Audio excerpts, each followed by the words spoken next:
پما باندې بس حالات ناراضي الله وي وهم لا يفتنون دوی دا ګمان کوي چې په دې باندې بس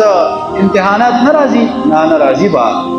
چې مؤمن مسلمان دی او کلمه ویلې ده چې لا اله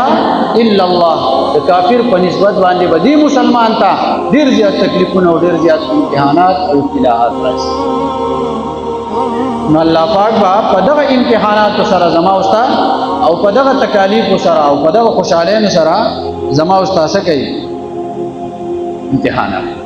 ولقد فتنا الذين من قبلهم الله فرمای دا امتحانات یوازې پتا سنو تاسو نه مخکې قومونو باندې هم د قشان امتحانات راوستي دا به راتلو پخوانا چې څومره قومونه څومره انسانان تیر شوي دي الله فرمای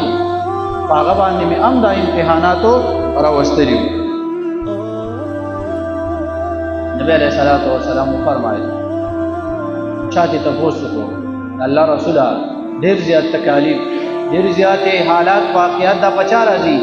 نبی علیہ السلام فرمایي اشد الناس بلاء الانبیاء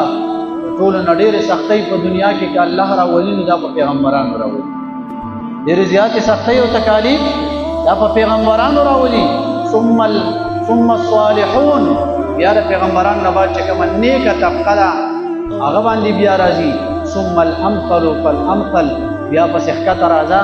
چې کوم بیا هغه ته نږدې بیا هغه نور هغه ته نږدې په دې طریقې سره دا حالات برازي دا تکالیف دا امتحانات برازي نو امتحانات دا که په انسان باندې راځي دا بد به نه اخلي حالات راځي مصیبتونه راځي دا به بد نه اخلي دا به وایي چې کېدای شي په دې کې الله پاک زما امتحان اخلي دا د امتحان لپاره راغلي په هغه باندې بس کوو صبر او د صبر میوه چې کوم دا هغه بیا ډېره زیاته خوږه ده